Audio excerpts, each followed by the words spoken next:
நேர்கள் அனைவருக்கும் அன்பான வணக்கம். மாதவனின் தமிழை வணக்கம் நிகழ்ச்சியினுடைய அதிதிகள் பகுதியிலே இன்றைய தினம் கூட எங்களோட ஒரு அதிதி இணைந்திருக்கிறார். அவரோட பல விஷயங்கள் நாங்கள் பேச போறோம். இவரை பொறுத்த வரைக்கும் ஒரு அதிபர், கலை இயக்கிய செயற்பாட்டாளர், ஆய்வாளர் அப்படின்னு சொல்லி பல விஷயங்கள்ல ஈடுபட்டு கொண்டிருக்கக்கூடிய ஒருவர். எனவே இவர்கிட்ட நாங்க கலை, இலக்கியம் மற்றும் அவருடைய சமூகத்துக்கான சேவை தொடர்பான பல விஷயங்களை நாங்க பகிர்ந்து கொள்ள போறோம். அருணாச்சலம் லட்சுமணன் எங்களோடு இணைந்திருக்கிறார். வணக்கம். வணக்கம். எப்படி இருக்கீங்க? நலமா இருக்குங்க. வாழ்த்துக்கள். முதல்ல அதிபர் சேவை அப்படிங்கிறது உண்மையிலேயே கல்வி தொடர்பான எந்த சேவைகள் இருக்கிறவங்களை பார்க்கும்போதும் ஒரு தனி மரியாதை வரும். நான் ஒரு சமூகத்தை மாற்றக்கூடிய பெரிய ஒரு பலம், சக்தி கல்வி அப்படின்னு சொல்லலாம். எனவே அதிபர் தாண்டி சமுதாயத்துக்கு இன்னும் நிறைய சேவைகள் பண்றீங்க. அதுலேயும் கலை இலக்கியத்துல ஈடுபாட்டோட இருக்கிறீங்க.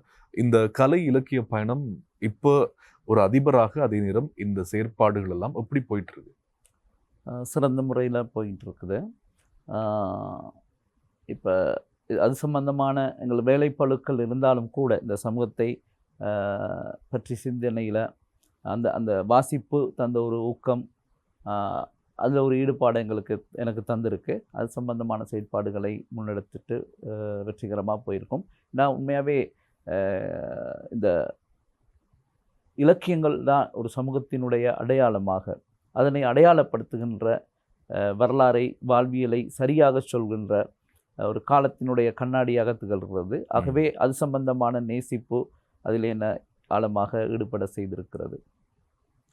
அதே மாதிரி நீங்க மலையகம் தான் இல்லையா? மலையகம் வளர்ந்தது எல்லாமே மலையகம் தான்.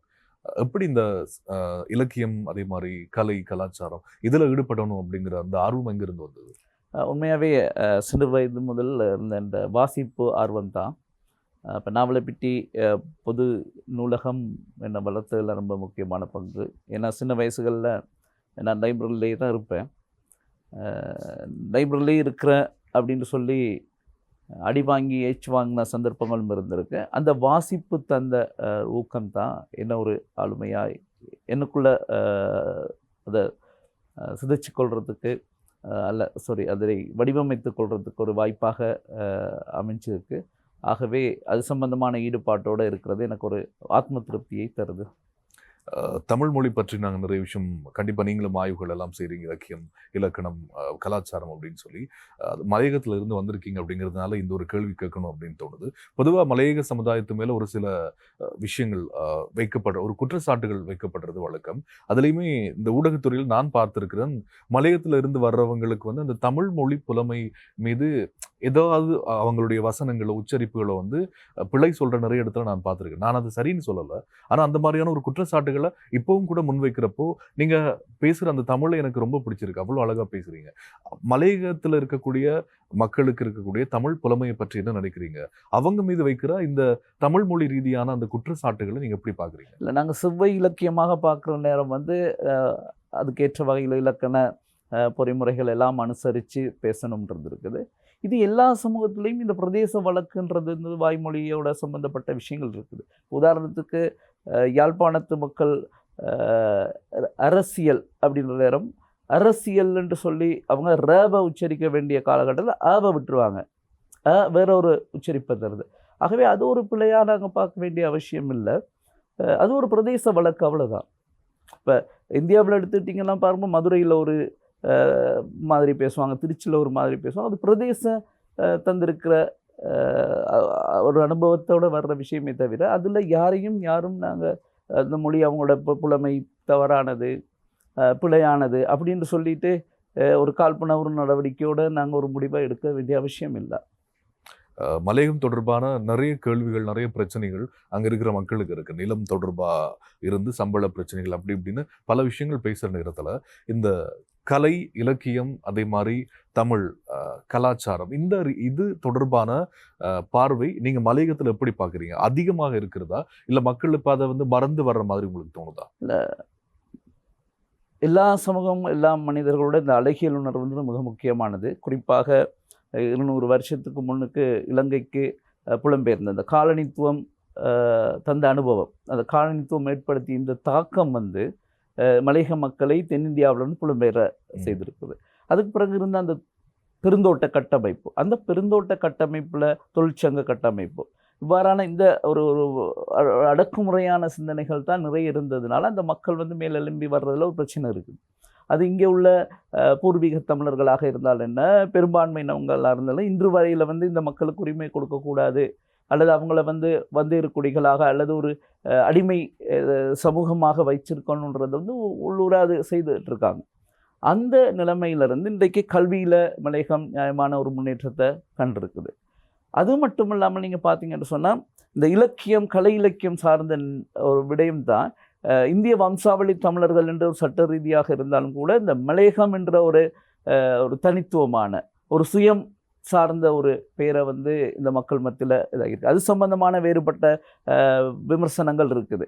அது எப்படி இங்கே உள்ள அந்த இன செறிவை பார்க்குற நேரம் வந்து இந்திய வம்சாவளி தமிழர்கள் என்று சொல்கிறது வந்து எங்களுக்கு பாதுகாப்பாக, மலையகம் என்று சொல்கிறது எங்களுக்கு தனித்துவமாக, அப்படிலாம் ஒரு பிரச்சனைகள் இருக்குது.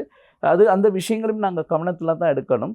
அப்படி இந்த சமூகத்தை காத்திரப்படுத்துறதுல இந்த இலக்கியங்கள், கலைகள் தான் மிக முக்கியமாக இருந்திருக்கு.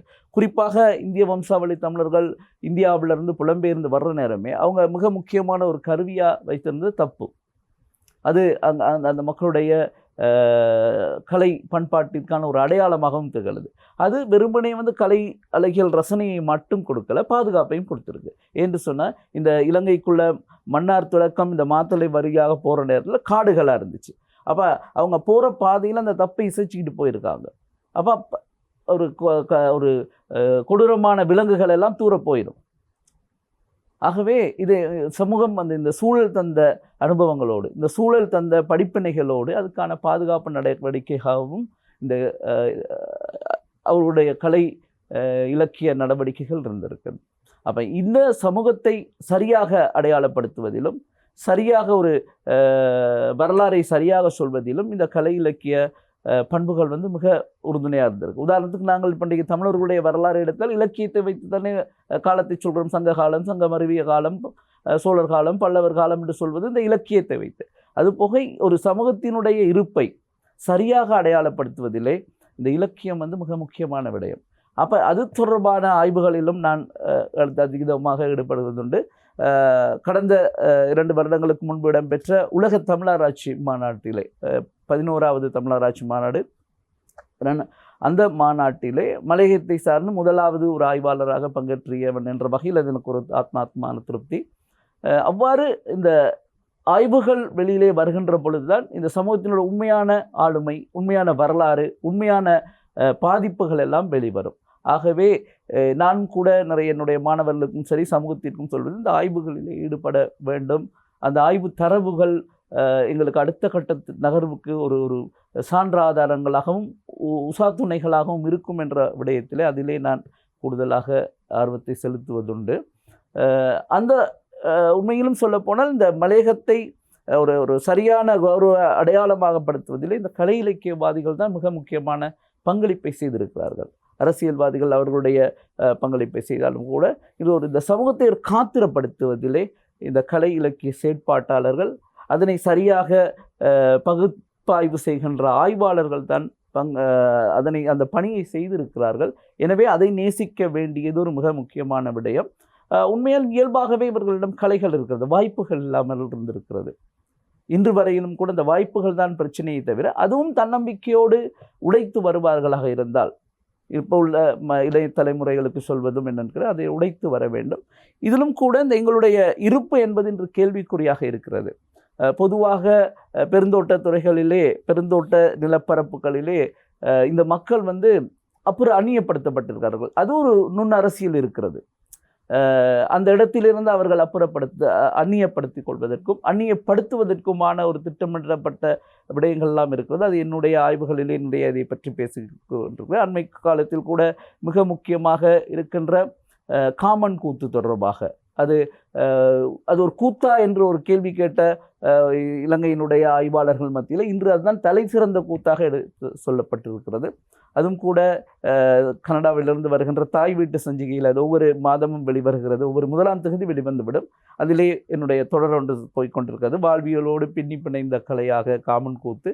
நான் நினைக்கிறேன் அடுத்த மாதம் இந்த மாதம் 17வது அங்கம் நிறைவு பெற்றிருச்சு. அடுத்த மாதம் அது 18வதோடு நிறைவு பெறப்போகிறது. அப்படி வந்தால் ஒரு மிக முக்கியமான ஆவணமாக தமிழ் மக்கள் வாழ்கின்ற, குறிப்பாக காமன் கூத்து கலைகள் இருக்கின்ற மலேசியா, தமிழ்நாடு, இலங்கை ஆகிய நாடுகளிலும் அது ஒரு தலை சிறந்த ஒரு ஆவண நூலாக வரும் என்பது ஆய்வாளர்களுடைய பார்வையிலே இருக்கிறது. நேற்று முன்தினம் கூட மலேசியாவிலே ஒரு ஆவண திரைப்படத்தை வெளியிட்டிருக்கிறார்கள். அதற்கு என்னுடைய தோழர் கௌசி என்ற ஒரு அம்மையார் அந்த ஆவண திரைப்படத்தை எடுத்திருக்கிறார். அந்த ஆவண திரைப்பட இறுதியிலே முதலாவதாக நன்றி சொல்லி இருக்கிற எனது பெயருக்கு தான் நன்றி சொல்லி இருக்கிறார். ஆகவே அந்த கடினமாக நான் அந்த உழைப்பு என்பது மிக கடினமானது. அந்த உழைப்பிற்கு கிடைத்த ஒரு அங்கீகாரமாக, அது ஒரு ஆத்ம திருப்தியாக நான் நினைத்துக் கொள்கிறேன். கண்டிப்பா இந்த இலக்கியங்கள் தொடர்பா நாட்டுப்புற கலை தொடர்பாலாம் நிறைய ஆய்வுகள் எல்லாம் பண்றதா சொல்லியிருந்தீங்க இல்லையா?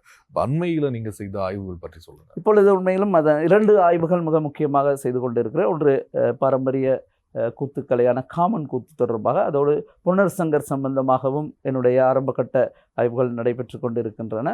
அதுபோக மலையகத்தின் முக்கூத்து என்ற வகையில் அர்ச்சுனன் தபசு தொடர்பாக அடுத்த கட்ட பார்வையிலே நான் அதற்கான முனைப்போடு இருக்கின்றேன். அதுபோக மிக முக்கியமாக இந்த எழுச்சி இலக்கியங்கள் என்று சொல்வார்கள், அல்லது ஒரு ஒரு ஒரு மலையகத்தை பொறுத்தவரை 200 வருட காலத்திலே 50களுக்கு பின்பு, அது 20களின் இறுதியிலே தொடங்குகிறது. இந்த வீதி பாடல்கள் மிக முக்கியமானது. அதனை வெங்கடாஜலபதி என்ற முனைவர் முச்சந்தி இலக்கியம் என்ற வரையறைக்குள்ளே வகைப்படுத்துவார். அதனை எங்களுடைய பேராசிரியர் சேனா யோகராசா அவர்கள் கூட அதற்கு சாதகமான ஒரு இதை ஈழத்து முச்சந்தி இலக்கியம் என்ற ஒரு ஆய்வு நூலை வெளியிட்டிருக்கிறார். அந்த வகையிலே இலங்கை மலையகத்தினுடைய மிக முக்கியமான ஒரு எழுச்சியை தருகின்ற இலக்கிய காலம் இந்த 20களுக்கு இறுதியில் தொடங்கி 80கள் வரையில் அதன் நகர்வு இருந்திருக்குது.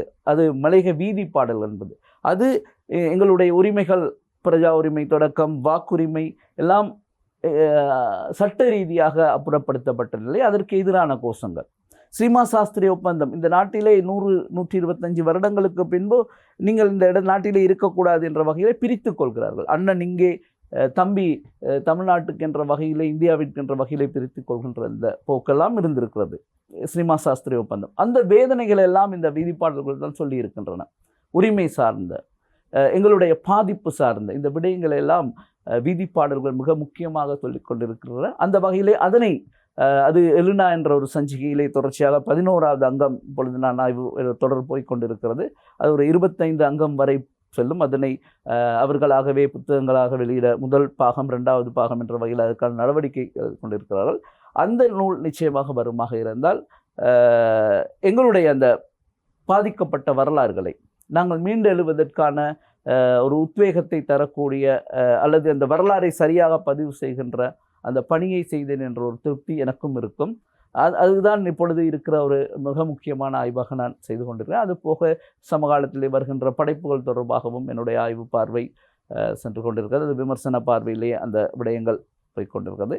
என்னிலும் ஒரு படைப்பாற்றல் விடயங்கள் இருந்தாலும் கூட இந்த ஆய்வு விடயத்திலே நான் கூடுதலான அக்கறை செலுத்துவதனால் அந்த பக்கத்திலே நான் அவ்வளவு கவனம் எடுக்கவில்லை.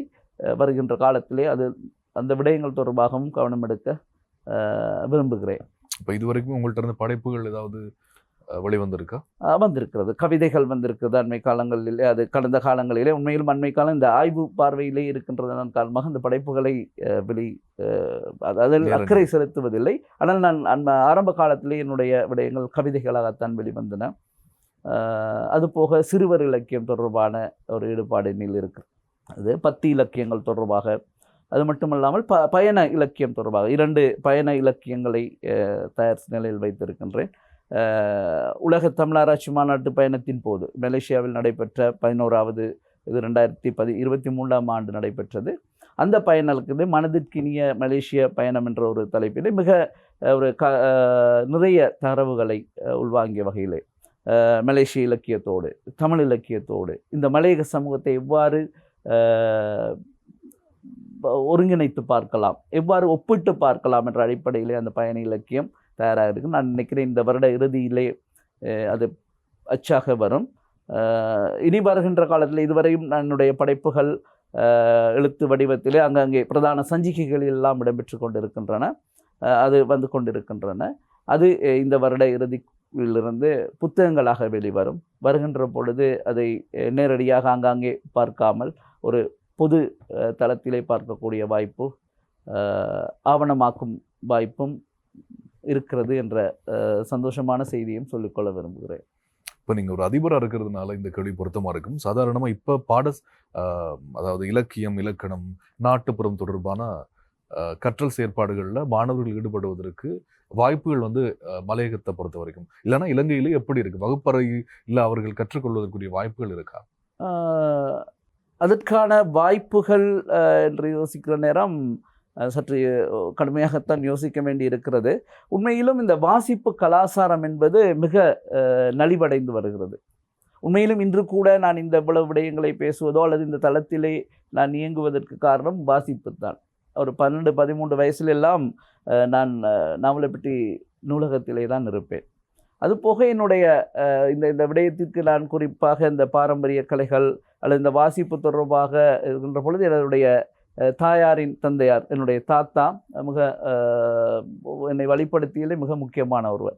சிறு வயதில் தொடக்கம் அவர் அந்த மகாபாரதம், ராமாயணம் இந்த நூல்களை எல்லாம் அவர் ராகத்தோடு வாசிப்பார். ஆனால் அவர் பெரிய ஒரு படித்த அப்படின்ட்டு இல்லை, ஆனால் அந்த வாசிக்கணும்னு சொல்லுவார், எங்களை வாசிக்க சொல்லுவார். இப்போ நாங்கள் சில நேரம் அதை வாசிக்கிற நேரம் சில விளங்காத சில வடமொழி சொற்கள் அதில் இருக்கும். வடமொழி எழுத்துக்களும் கலந்த சொற்கள் தான் அந்த ராமாயணம். அதை நான் ஆவணப்படுத்தி வைத்திருக்கிறேன், சிதைவடைந்து இருக்கிறது. அப்பொழுது இப்போ சில பிள்ளைகளை இப்போ ஏதாவது விஷயத்தையும் அப்படி பிள்ளையாக வாசித்து விட்டார் கூட என்ன அப்படின்னு சொல்லிட்டு கேட்பார். அந்த அவர் ஒரு ஞானமாக இருப்பார். அந்த ஈடுபாடு தான் எனக்கும் இந்த பூர்வீக விடயங்கள் தொடர்பான ஒரு ஆய்வில் ஈடுபட வேண்டும் என்ற நாட்டம் வந்திருக்கிறது. நான் வீதி பாடல்களை பற்றி யோசிக்கின்ற போது சித்தர்களினுடைய பாடல்களை தேட வேண்டிய ஒரு தேவை இருக்கிறது. ஆகவே அது தொடர்பாகவும் என்னுடைய பார்வை இருந்து கொண்டிருக்கிறது. இப்பொழுது அந்த வீதி பாடல்களையும் சித்தர் பாடல்களையும் ஒப்பிடுகின்ற வேலையும் செய்து கொண்டிருக்கின்றேன். வருகின்ற காலத்திலே சித்தர்கள் பாடல்கள் தொடர்பாகவும் ஒரு ஆய்வாளனாக ஆய்வை மேற்கொள்ள வேண்டிய ஒரு அவசியத்தையும் உணர்ந்தவனாகவே தொழில்படுகின்றேன். நீங்கள் வீதி பாடல்கள் அப்படின்னு சொல்லும்போது இப்போ நிறைய பேருக்கு அது பற்றிய சரியான தெளிவு இல்லாமல் இருக்கலாம். வீதி பாடல்கள் அது எங்கேருந்து இந்த மாதிரியான ஒரு கலாச்சாரம் தொடங்கியது?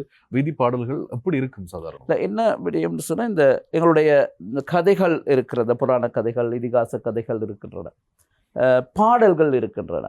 இந்த பாடல்களை தழுவிய வகையிலே குறிப்பாக இந்த பாணர்கள் என்று சொல்வார்கள். அதாவது ஒரு புலவர்களைப் போல கல்வி அறிவாக இருப்பவர்கள் அல்ல, அதே போல கற்பனை வளம் இருக்கும் பெரிய ஒரு படிப்பாளிகளாக இருக்க மாட்டார்கள். ஆனால் அவர்களுடைய அது எழுகின்ற மனதிலே எழுகின்ற அந்த விடுதலை வேட்கையை, அந்த சமூக உந்துதலை பாடல்களாக அவர்கள் படிப்பார்கள். இப்போ உதாரணத்துக்கு மாறு மனிதா மாறு, புரட்சியாளனாக மாறு, அப்படி பல பாடல்கள். இலங்கையை பொறுத்த வரைக்கும் இந்த மலையக வீதி பாடல்கள் கிட்டத்தட்ட ஒரு 50க்கு மேற்பட்ட பாடலாசிரியர்கள் இனம் காணப்பட்டிருக்கிறார்கள். அவர்களுடைய பாடல்களை பார்க்கின்ற பொழுது உண்மையிலும் ஒரு சமூகத்தின் எழுச்சியை, சமூகத்தின் பாதிப்புகள் எல்லாம் நிறைய பேசி இருக்கிறார்கள். அதாவது இந்த இருக்கின்ற பாடலுக்கு ஒரு மெட்டுக்கட்டி படிக்கிற பாடல், ஆனால் அதற்குள்ளும் நிறைய விடயங்கள் வருகின்றன. இப்போ குறிப்பாக இந்த பாணர்கள் என்பது சங்க காலத்திலும் இருந்திருக்கிறார்கள். அவர்கள் இருக்கின்ற இந்த சங்க காலத்து ஒரு காத்திரமான புலவர்களுக்கு ஈக்குவல், அதாவது சமாந்தரமாக இல்லாவிட்டாலும் கூட அவர்கள் சொல்ல வர விடயங்கள் மிக முக்கியமானது. அது ஒரு சமூகத்தினுடைய ஸ்டேட்மெண்ட், அது சமூகத்தினுடைய ஒரு கருத்து நிலை என்று சொல்லலாம். அப்படி இருக்கிற பொழுது அதுகள் மிக முக்கியமானது. இப்போ கிரேக்கத்திலும் கூட பாணர்கள் இருந்திருக்கிறார்கள். ஒரு கேள்வி ஞானத்தில் உள்ளவர்கள், சோக்ரட்டிஸ் என்று நாங்கள் என்று மிக முக்கியமாக அவர் ஒரு அறிஞராக சொல்லப்படுகிறார். அவர் இந்த பல்கலைக்கழகத்தில் படித்தார். அவர் கேள்வி ஞானம் இருக்கிறது. அந்த அடிப்படையில் அந்த அளவு புத்திஜீவியை நாங்கள் இன்னும் தேடிக்கொண்டு இருக்கின்றோம்.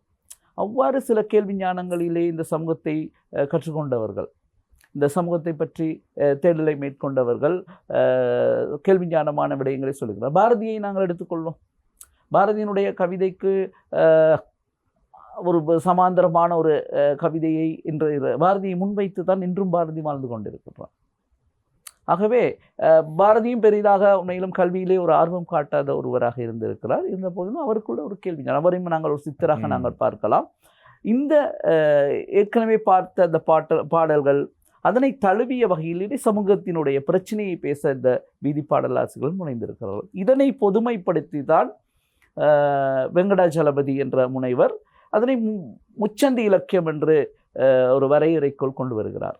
அது இந்தியாவிலும் இருந்திருக்கிறது, எல்லா நாடுகளும் இருக்குது. குறிப்பாக மலேசியாவிலையும் அது சம்பந்தமாக என்னுடைய தேடல் அண்மை காலங்களில் இருக்கிற பொழுது மலேசியாவிலையும் வீதி பாடல் என்ற ஒரு மிக முக்கியமான அது சம்பந்தமான ஒரு தேட வேண்டும் என்ற ஒரு ஆர்வமும் என்னில் இருக்கிறது. இது சமூகத்தினுடைய பாதிப்பு நிலையை சொல்கின்ற பணியை தான் செய்திருக்கிறது. நீங்கள் முதல்ல இந்த கேட்ட கேள்வியினுடைய தொடர்ச்சியை நான் சொல்ல மறந்துவிட்டேன். இந்த மாணவர்கள் மத்தியில் இந்த வாசிப்பு என்பது மிக முக்கியமாக பார்க்க வேண்டிய விடயம். குறிப்பாக இந்த தமிழ் தின போட்டி, அகில இலங்கை தமிழ் மொழி தின போட்டி என்பது மிக கட்டாயமாக வைக்க வேண்டிய ஒரு விடயம். ஆனால் அண்மை காலங்களிலே சில நேரங்களில் சுவாமி விபுலானந்தர் இருந்தால் கூட வேணாம் போதும் தமிழ் தின போட்டியை நிறுத்தி கொள்ளுங்கள் என்ற ஒரு கட்டளையை பிறப்பிக்கலாம். ஏனென்றால் உண்மையாகவே இது ஒரு வருடாந்த நாட்காட்டியிலே குறிப்பிடப்படுகின்ற ஒரு செயல்பாடாகத்தான் இருக்கிறதே தவிர அது உண்மையாகவே அந்த மாணவர்கள் மத்தியிலே கலை இலக்கிய ஈடுபாட்டை வளர்ப்பதற்கான ஒரு களமாக இருக்கிறதா என்பது மிக கேள்விக்குறியான விடயம். அந்த விடயங்கள் கூட நினைக்கிறேன் ஆரம்ப கல்வி மாணவர்களிலிருந்து தான் அந்த தமிழ் உணர்வு, அவர்களுக்கு மொழி உணர்வு வர வேண்டும். அந்த ஆரம்ப கல்வியிலிருந்தே தமிழ் மொழி தினத்தை எடுத்து விட்டார்கள் கடந்த 2-3 வருடங்களாக. இன்னும் ஒரு விடயம், இந்த சமூகம் உந்துதலை தர வேண்டிய ஒரு பொறுப்பு இந்த வாரான மொழி போட்டிகளிலே காணப்படுகிறது. அதிலிருந்து சமூக நாடகத்தை தூக்கிவிட்டார்கள். இன்று அரங்கியல் சம்பந்தமான கற்கை நெறிகள், இந்த அரங்கியல் சம்பந்தமாக பல்கலைக்கழகங்களை தனித்துவமான பீடங்கள் இருக்கின்ற நிலையிலே இந்த அரங்கியல் சம்பந்தமாக அது ஒரு கற்கை நெறியாகவும் அது ஒரு மிக அவசியமான ஒரு கலையாகவும் போதிக்கப்படுகிறது. பாடசாலை மட்ட தமிழ் தின போட்டியிலே சமூக நாடக போட்டி அப்புறப்படுத்தப்பட்டிருக்கு. ஒரு காலகட்டத்திலே நான் சொன்னது போல இந்த கூத்துக்கள் தமிழ் மொழி தினத்திலே 90ஆம் ஆண்டுகள் என்று நினைக்கின்றேன் இருந்தது. இப்போது அதுவும் எடுத்து விட்டார்கள். உண்மையிலும் அவ்வாறான கலைகளை தமிழ் தின மொழி தின போட்டிகளோடு சேர்க்கின்ற பொழுதுதான் மாணவர்களுக்கும் அந்த படிப்பினைகள் சேர்க்கப்படும். உண்மையிலும் இன்று அரங்கியல் என்பது ஒரு கற்கை நெறியாக வளர்ச்சி அடைந்திருக்கிறது. பல்கலைக்கழகத்தில் அதுக்கு ஒரு பட்டம் வழங்கப்படுகிறது. அதற்கான மேலதிகமாக கற்கின்ற அதனிலே கலாநிதி பட்ட ஆய்வை மேற்கொண்டு கற்கின்ற ஒரு போக்கலாம் இருக்கின்ற பொழுது இந்த மாணவர்கள் மத்தியிலே பல விடயங்கள் அப்புறப்படுத்தி கொண்டு போகுமாக இருந்தால் அவர்களுக்கு எப்படி அந்த உணர்வு வரும்? ஏன்னா இந்த விடயங்களை இந்த பூர்வீகம் இன்று நாங்கள் ஒரு உலகம் ஒரு சுழற்சி என்று சொல்வோம். அந்த சுழற்சியின் அடிப்படையிலே எல்லாம் அந்த புதியன பழைய கழிதலும் புதியன புகுதலும் என்ற வகையிலே ஒரு நிலையாக இருக்கிறது. அதனை சில மாற்றங்களை புகுத்தி மட்டும்தான் பார்க்க வேண்டி இருக்கிறதே தவிர இன்று சித்தர்கள் சொல்லிய பாடல்களிலே உலக உண்மை அங்கே இருந்திருக்கிறது. அவ்வாறான ஒரு தத்துவ ரீதியிலே தான் இந்த வீதி பாடல்களையும் பார்க்க வேண்டும்.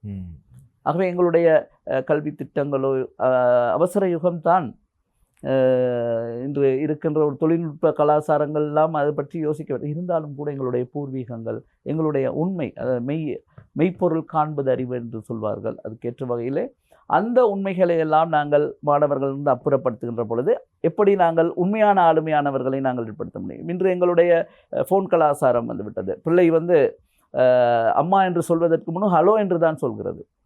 அப்படி இருக்கின்ற பொழுது எங்களுடைய பண்பாடை, கலாச்சாரத்தை, நாகரிகத்தை எப்படி இளைய தலைமுறைகளுக்கு ஊடுகடத்த போகிறோம்? ஊடுகடத்துவதிலே இந்த மாதிரியான விடயங்களையும் கவனத்தில் எடுக்க வேண்டும் என்பது என்னுடைய தயவான ஒரு வேண்டுகோளாகவும் இருக்கிறது.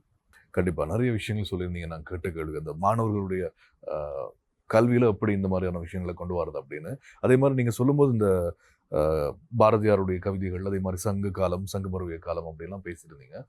சில இந்த சங்ககால பாடல்கள், சங்கமருவிய கால பாடல்கள் அப்படின்னு இந்த இலக்கியங்களில் நாங்கள் சில விஷயங்கள் படிக்கிறப்போ ஒரு சில பாடல்கள் பார்க்குறப்போ இல்லை இலக்கியங்கள் படிக்கிறப்போ எங்களுக்குள்ள ஒரு பெரிய பாதிப்பையும் பிரமிப்பையும் ஏற்படுத்தும். அந்த எப்படியெல்லாம் யோசிச்சிருக்காங்க, எழுதியிருக்கிறாங்க அப்படிங்கிற மாதிரி. அந்த மாதிரி உங்களை பாதித்த ஏதாவது ஒரு பாடலோ அப்படி இல்லைன்னா ஏதாவது ஒரு நாவலை பற்றியோ சொல்ல முடியுமா? உங்களுக்கு ஞாபகம் இருக்கிற டக்குன்னு? நிச்சயமாக. எனக்கு உண்மையிலுமே நான் ஒரு சிறுகதை ஒரு ஆய்வாளர் என்ற வகையிலே கவிதைகளையும் சிறுகதையும் படைப்புன்றதை விட பல மற்றவர்களுடைய படைப்புகளை ஒரு விமர்சன நோக்கோடு அல்லது ஆய்வு நோக்கோடு பார்ப்பதுண்டு. அந்த வகையிலே என்னை பாதித்த மிக முக்கியமான கவிதை ஒரு சிறுகதை தான் ஒப்பாரி கோச்சு. அந்த ஒப்பாரி கோச்சு தான் எங்களுடைய 200 வருட வாழ்க்கையை சொல்கின்ற ஒரு கதையாக இருந்தது. மு. சிவலிங்கம் அவர்களுடையது. அதனை நாவலப்பிட்டி தமிழ்ச்சங்கம் நான் தான் வெளியீட்டுரையும் மாற்றியிருந்தேன். அந்த வெளியிட்டு வைத்ததிலும் அதை வாசித்ததிலும் எனக்கு ஒரு நிறைய இருக்குது. அந்த வெளியிட்டதன் பின்பு அதை வாசித்த போது என்னை ரொம்ப மிக தாக்கத்தை உண்டு பண்ணிய ஒரு சிறுகதையாக இருக்கிறது. எங்களுடைய மலையக சமூகத்தினுடைய வரலாறு அது இந்த ஸ்ரீமா சாஸ்திரி ஒப்பந்தம் என்று நான் ஏற்கனவே சொன்னது போல ஒரு 150 வருட வாழ்க்கை 1823 தொடக்கம் 1964 60களுக்கு பிறகு வரையில் இந்த நாட்டிலே வாழ்ந்து இதுதான் எங்களுடைய நாடு, இதுதான் எங்களுடைய இனி நாங்கள் இதோடு தான் வாழ வேண்டும் என்ற ஒரு உறுதியாக இருக்கின்ற பொழுது ஸ்ரீமா சாஸ்திரி ஒப்பந்தம் வருகிறது. குடும்பத்திலே இருக்கிற அண்ணன் இங்கே, தம்பி அங்கே. சில இடங்களிலே மனைவி இந்த நாட்டு பிரஜை, கணவன் இந்திய நாட்டு பிரஜை என்ற நிலைமையெல்லாம் இங்கே வந்திருக்கிறது. இவர்கள் இங்கே இந்த ஆசையோடு இந்த மண்ணிலே இருக்க வேண்டும் நினைத்து கொண்டிருக்கிற பொழுது அவர்களை சட்ட ரீதியிலே கைது செய்து மன்னார் இறங்குதுறைக்கு கொண்டு போயிட்டு நாடு கடத்தி இருக்கிறாங்க. அப்போ இந்த விடயங்கள் எல்லாம் சொல்கின்ற ஒரு மிக முக்கியமான ஒரு சிறுகதை தான் ஒப்பாரி கோச்சு. அதனை நான் நினைக்கின்றேன் சிறுகதைகளை நாடகமாக்கலாம் என்ற ஒரு நியமத்தின் அடிப்படையில் தமிழ் தின போட்டியிலே அதனை ஒப்பாரி கோச்சை நான் நாடகமாக செய்திருந்தேன். அது மத்திய மாகாணத்திலே மிக சர்ச்சையாக பேசப்பட்டது மட்டுமல்லாமல் அது நாவலப்பிட்டி சூழலிலே 2-3 மேடைகளிலே மேறி மக்கள் மத்தியிலே ஒரு விடயத்தை சொல்ல விடயம். அந்த நாடகத்தோடு நான் எங்களுடைய பாரம்பரிய கூத்துக்கலையான காமன் கூத்தையும் இணைத்திருந்தேன் என்பதும் இந்த இடத்திலே குறிப்பிட வேண்டிய விடயம். இப்போ இலக்கியங்களோ இல்லை நாட்டுப்புற கலைகளோ மக்களுடைய வாழ்க்கையில் எவ்வளோ முக்கியமான ஒரு விஷயமா இருக்குது இந்த நவீன காலகட்டத்திலையும். நிச்சயமாக மக்களை சிந்திக்க தூண்டுவதற்கு, அவர்களை பக்குவப்படுத்துவதற்கு, அவர்களை ஆறுதல் படுத்துவதற்கு, எழுச்சி சிந்தனைகளை உள்வாங்கிக் கொள்வதற்கு, வரலாறை தெரிவித்துக் கொள்வதற்கு, எங்களுடைய வாழ்வியலினுடைய நிலைமையை சரியாக புரிந்து கொள்வதற்கெல்லாம் கலை இலக்கியங்கள் மிக இதாக இருக்கிறது. இப்போ இந்த தொப்பாரி கோச்சி என்ற கதையை நான் இப்பொழுது கூறும் பொழுது எனக்கு ஞாபகம் வருகிறது. பராக்கிரம நெறிய எல்லார்கள் தித்த காட்ட என்று அந்த கதையவே சிங்கள மொழியிலே நாடகமாக்கியிருந்தார். அது சம்பந்தமாக கூட நான் பிரான்சிலிருந்து வெளிவருகின்ற உடல் சஞ்சிகையில் ஒரு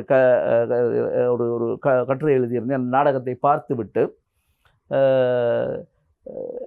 அதாவது சிங்களத்தில் பேசிய மலையக மக்களினுடைய பிரச்சனையை சிங்களத்தில் பேசிய தலைநகர நாடக அரங்கு அப்படின்ற ஒரு கட்டுரை இருந்தது. அது மிக முக்கியமாக ஒரு விடயம். அதில் குறிப்பிடப்பட்டிருந்த விடயங்களை தான் அடுத்த பேனரிலே முகவாசகமாக பராக்கிரம நெறியல் அவர்களுடைய அணியினர் அதனை பயன்படுத்தி இருந்தார்கள்.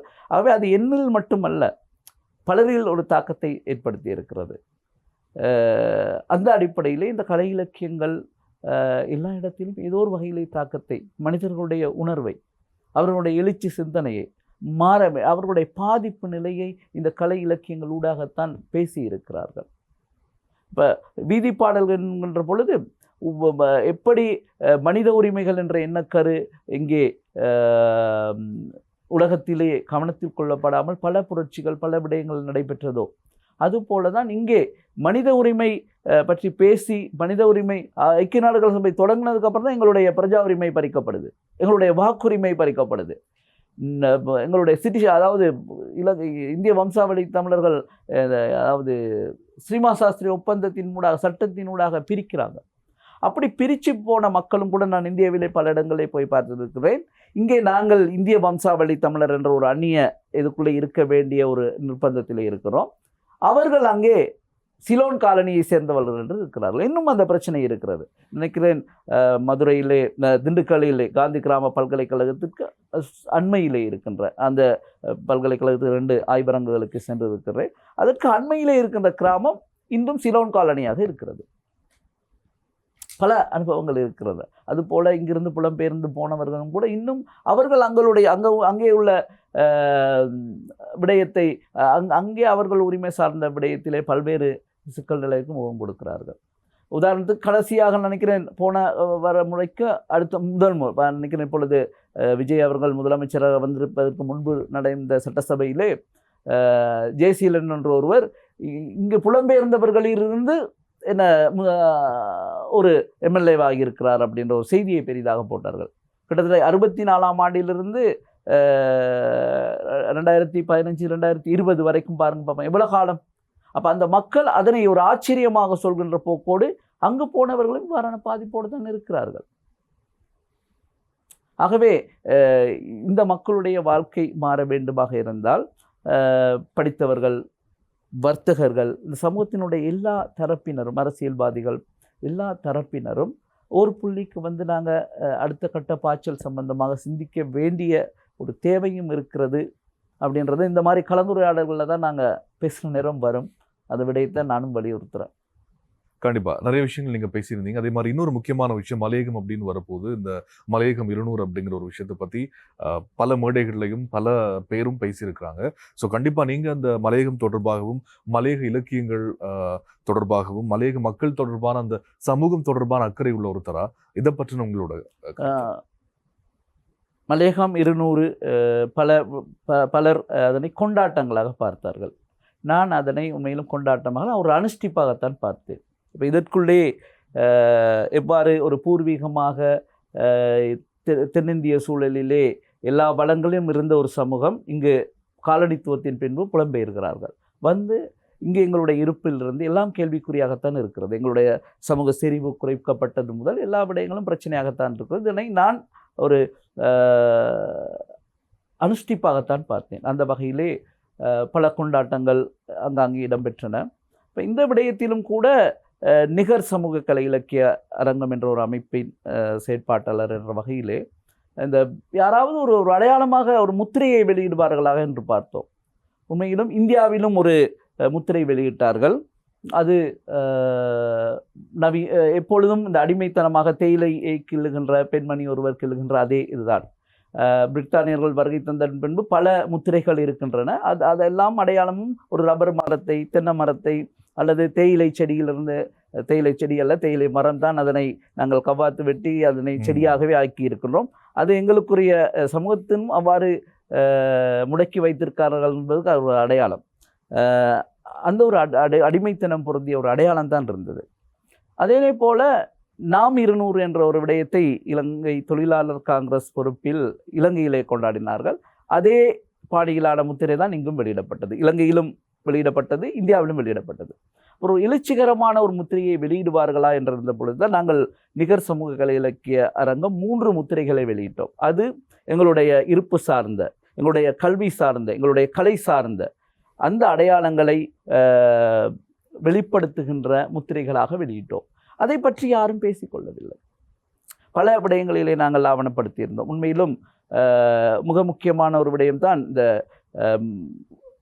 அம்மன் வழிபாடு, பெண் தெய்வ வழிபாடு சம்பந்தமாக ஒரு நீண்ட ஒரு ஆய்வினை நான் மேற்கொண்டிருந்தேன். குறிப்பாக இந்த மாத்தளை முத்துமாரியம்மனுடைய ஆலய வரலாறை 100-150 வருஷங்கள் என்று சொல்லிக் கொண்டிருந்தார்கள். அதனை நான் உண்மையிலும் நிறுவினேன். அது 200 வருட கால வரலாறை கொண்டது என்று. கடந்த கும்பாபிஷேகத்தின் போது அவர்களும் ஒரு முத்திரையை வெளியிட்டார்கள். அதெல்லாம் இந்த முத்திரைகள் என்பதெல்லாம் எங்களுடைய ஒரு ஆவணமாக இருக்கும். அது அடுத்த தலைமுறைக்கு நாங்கள் விட்டு செல்கின்ற ஒரு தடமாக இருக்கும்.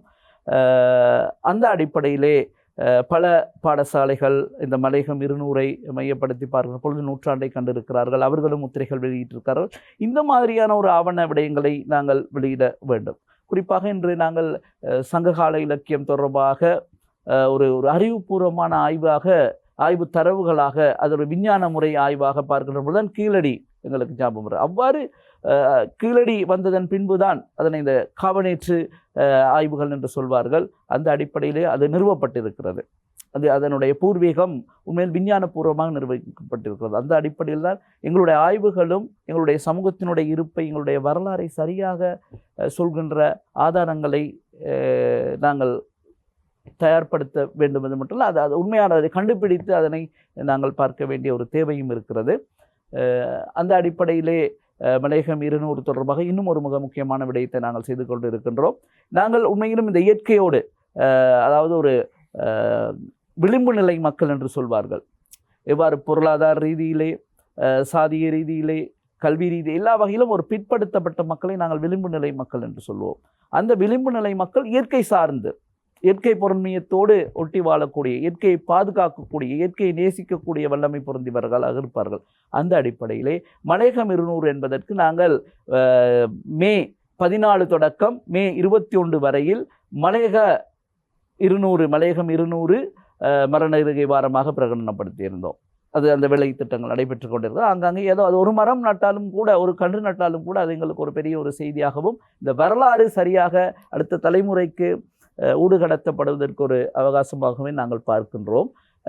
ஒவ்வொரு தடவையும் மலையகம் 2024ஆம் ஆண்டு மலையகம் 200+1, இந்த வருடத்திலே கடந்த வருடத்தில் மலையகம் 200+2, இந்த வருடத்திலே மலையகம் 200+3 என்ற வகையிலே நாங்கள் அதற்கும் ஒரு முத்திரையை வெளியிட்டிருக்கிறோம். அது அரசாங்கத்தோடு நிறுவனத்தோடு சேர்ந்து ஒரு அரசாங்க இதாக தனிப்பட்ட முத்திரையாக வெளியிட்ட விடயம். அதுவும் இந்த மலையகம் 200 என்ற விடயத்திலே மிக ஒரு ஆவணமாக இருக்கும். அதனை பற்றியும் ஏதோ ஒரு காலகட்டத்திலே பேசுவார்கள். இப்பொழுது சமகாலத்திலே அரசியல் அல்லது வேறு சக்திகள், அரசு சார்பற்ற நிறுவனங்கள் எல்லாம் அது பேசாவிட்டாலும் மக்கள் இந்த சமூகம் குறித்த அக்கறையாக உள்ள யாரோ ஒருத்தர் பேசுவார் என்ற ஒரு நம்பிக்கை நமக்கு இருக்கிறது. அதே மாதிரி பெருந்தோட்ட தொழில்துறையை பொறுத்த வரைக்கும் இப்போ இருக்கக்கூடிய காலகட்டத்தில் இதோட நிலைமை எப்படி இருக்கு? இதனுடைய வளர்ச்சி எதிர்காலத்தில் அதிகமாக இருக்குமா? இல்லை இதில் ஈடுபடக்கூடியவர்களுடைய எதிர்காலம் தொடர்பான விடயங்கள் எப்படி இருக்க போகுது ஃபியூச்சரில்? 200 வருடங்களுக்கு முன்பு நாங்கள் இந்த நாட்டிலே காடழிக்க, எங்களுடைய மூத்த தலைமுறையினர்கள் காடழிக்க வந்தார்கள். அப்பொழுது அந்த பல நாட்டார் பாடல்களிலே சிங்கம், சிறுத்தை, புலி, குளவி, கொட்டி செத்தது சம்பந்தமாகவெல்லாம் பேசப்படுது. அந்த பாடல்கள் சித்தரிக்கின்றன, உண்மையைதான் பேசியிருக்கிறார்கள். இந்த விளைநிலங்கள் எல்லாம் இப்பொழுதும் என்ன ஆகிறது? இப்பொழுதும் சிறுத்தை இருக்கிறது, கொடூரமான விலங்குகள் இருக்கின்றன, பாம்புகள் இருக்கின்றன. குளவி கொட்டலுக்கு இலக்காகி நேற்று முன்தினம் கூட ஒரு நபர் இறந்தார். அப்பொழுது நாங்கள் உண்மையாக பார்த்தால் நாங்கள் ஒரு முன்னோக்கிய நகர்வில் இருக்கிறோமா, பின்னோக்கிய நகர்வில் இருக்கிறோமா? நாங்கள் செதுக்கி செய்த அந்த சீராக செய்த அந்த இடங்கள் எல்லாம் மீண்டும் காடுகளாகிறது. என்னை பொறுத்தவரையில் நாங்கள் கல்வி ரீதியில் வளர்ந்திருக்கலாம், வர்த்தக ரீதியிலே வளர்ந்திருக்கலாம், ஆனால் சமூக ரீதியிலே நாங்கள் மீண்டும் ஒரு பின்னோக்கிய நகர்வில் தான் இருக்கின்றோம். ஏனென்றால் கல்வி ரீதியிலே வந்த சமூகம் இந்த சமூகத்தை அடிப்படையாக இருக்கிற இந்த ஒரு சமூகத்தை மறந்து இருக்கிறார்கள். வர்த்தக ரீதியில் வந்த சமூகத்தினர் இதனை மறந்து இருக்கிறார்கள். ஆனால் உண்மையிலும் எங்களுக்கு இருக்கின்ற அந்த நிலம், அந்த இருக்கின்ற ஒரு அடிப்படையான அந்த சமூகம், அந்த கட்டமைப்பு சிதைக்கப்பட்டு இருக்கிறது என்பது மிக முக்கியமானது. இதனை உண்மையிலும் இளந்தலைமுறையினர்கள் சரியாக யோசிக்க வேண்டும். இதிலிருந்து விடுபட்டு போன நாங்கள் மத்தியதர வர்க்கம் என்று சொல்வது, குறிப்பாக படித்தவர்கள், குறிப்பாக நானும் ஒரு ஆசிரியர் துறையை சேர்ந்த வகையில் பார்க்கின்ற பொழுது இந்த சமூகத்திலிருந்து ஒதுங்கி அப்புறம் அடுத்த கட்டத்துக்கு இந்த சமூகத்திலிருந்து சிதைவடைந்து போவதில்லை. இந்த ஆசிரியரோட வகை மிக முக்கியமாக இருக்கிறது. அவர்கள் உணர வேண்டும். இந்த சமூகம் சார்ந்த ஒரு கற்றல் நடவடிக்கைகளை அவர்கள் வரலாறை சரியாக புரிந்து கொள்வதற்கு தயாராக வேண்டும். அவர்கள் சரியாக புரிந்து கொள்வார்களாக இருந்தால்தான் மாணவர்களுக்கு அதனை ஊடுகடத்த முடியும். ஆகவே இவ்வாறான பலவீனமான அம்சங்கள் இருக்கிறது. இப்பொழுது எங்களுடைய தோட்டங்கள் உண்மையிலும் எந்த துறையை எடுத்துக்கொண்டாலும் ஒரு வளர்ச்சி போக்கு இருக்கும். தேயிலை 200 வருட காலமாகவும் பாரம்பரியமாக படங்கு, கூடை அவ்வாறான போக்கு தான். இது உண்மையிலும் ஆஸ்திரேலியா, நியூசிலாந்து போன்ற நாடுகளிலே பிஎஸ்சி தான் பால் கறக்கிறார்கள், பிஎஸ்சி தான் மாட்டுக்கு புல்லு போடுகிறார்கள். அது சிஸ்டம், அதாவது அந்த முறைமை மாறப்பட்டிருக்கிறது. அவ்வாறான ஒரு சிஸ்டம் இருந்திருக்குமாக இருந்தால் படித்தவர்களும் தேயிலையிலே வேலை செய்வார்கள். அது ஒரு அதற்கான யூனிஃபார்ம், அதற்கான ஒரு தொழில் பயிற்சி, அதற்கான ஆயுத பிரயோகம் எல்லாம் இருந்திருக்குமாக இருந்தால், அதனை தவிர்த்து இன்று பெருவாரியாக அண்மையில் வந்திருக்கின்ற அரசாங்கம் கூட எந்தளவு பெருந்தோட்டத்துறையை மீட்டெடுப்பதில்லை. அதனை ஒரு புதிய தொழில்நுட்பத்தோடு மாற்றுவதற்கு தயாராக இருக்கிறார்கள். அது நாங்கள் மிக முக்கியமாக யோசிக்க வேண்டிய எண்ணில் எழுந்த ஒரு விடயம். அவர்கள் யோசித்ததெல்லாம் இந்திய வம்சாவளி தமிழர்கள், மலையக மக்கள், அவர்களுடைய பொருளாதாரம் தானே, அவர்களுடைய வாழ்க்கை முறை தானே இல்லாமல் போகின்றது யோசித்தார்கள். ஒட்டுமொத்த நாடும் தான் சிதைவடைந்தது, ஒட்டுமொத்த நாடும் தான் பொருளாதாரத்திலே பலமிழந்தது, ஒட்டுமொத்த நாட்டிற்கும் தான் அந்த பிரச்சனை வந்தது. அந்த அடிப்படையிலே என்று வரையில் நினைக்கிறேன் ஒரு 25 வருட காலங்களிலே ஒரு தேயிலை மீள் சுழற்சி முறையிலே பயிர் செய்வதற்கு அதனை தொழில்நுட்பத்தோடு நாங்கள் பிரயோகிப்பதற்கு நான் நினைக்கின்றேன் ஒரு 10-15 வருட காலங்களுக்கு முன் இந்த கொரிய தென்கிழக்கு ஆசிய நாடுகளிலே பல பல்கலைக்கழக மாணவர்கள் வந்து தோட்டங்களிலே லயங்களிலே வந்து இருந்து இந்த தொழில் முறையை அவர்கள் படித்துக்கொண்டு அங்கே போனார்கள், ஆய்வுக்காக வந்து படித்துக்கொண்டு. அந்த நாடுகளிலே இன்று ஒரு தேயிலை உற்பத்தி தன்னிறைவாக இருக்கிறது. எங்களுடைய நாட்டிலே ஒரு சமூக நாசமாக போகின்றது என்ற ஒரு குறுகிய வட்ட சிந்தனை தான் ஒட்டுமொத்த நாட்டினுடைய பொருளாதாரத்தையும் சீர்குலைத்திருக்கிறது. ஆக அவர்கள் யோசித்தார்கள், நான் சொன்னது போல இந்த விளிம்பு நிலை மக்களுடைய வயிற்றில் அடிக்கலாம் என்று. அந்த நினைப்பு இன்று ஒட்டுமொத்த இலங்கையும் மாற்றி இருக்கிறது. அடுத்த ஒரு திட்டங்கள் இல்லாத ஒரு நிலை இன்று அதனை பற்றி மிக தீவிரமாக யோசித்து கொண்டு இருக்கிறார்கள். அந்த அடிப்படையிலே பார்க்கின்ற பொழுது பெருந்தோட்ட தொழில்துறை என்பது படித்தவர்கள் என்ற வகையிலிருந்தும் தோட்டங்கள் விடுபட்டு இருக்கிறது. வர்த்தக ரீதியிலே வந்தவர்களும் தோட்டத்தை விட்டு சென்றிருக்கிறார்கள். இங்கே கலை கலாச்சார இலக்கிய செயற்பாடுகள் எல்லாம் இங்கே ஸ்தம்பிதமான நிலையிலே இருக்கின்ற பொழுது இப்படி ஒரு சமூகம் ஒரு கட்டமைப்போடு இருக்க முடியும். கண்டிப்பா நிறைய விஷயங்களை நீங்க பகிர்ந்திருந்தீங்க, நிறைய கேள்விகளையும் எழுப்பியிருந்தீங்க. உண்மையிலே இன்றைய நிகழ்ச்சியில மலையகம் தொடர்பாகவும் மலையக மக்களினுடைய அந்த கலை இலக்கியம் அதே மாதிரி நாட்டுப்புற கலை அம்சங்கள் அப்படின்னு சொல்லி பல விஷயங்களை பேசியிருந்தீங்க. இன்றைய தினம் எங்களுடைய நிகழ்ச்சியை கலந்து கொண்டு சிறப்பித்தமைக்கு நன்றி. தொடர்ந்து உங்களுடைய ஆய்வுகள் கலை இலக்கியம் தொடர்பான உங்களுடைய செயற்பாடுகள் எல்லாமே தொடரணும் அப்படின்னு சொல்லி ஆதவன் தொலைக்காட்சியின் சார்பாக எங்களுடைய நன்றிகளையும் வாழ்த்துக்களையும் சொல்லிக் கொள்கிறோம்.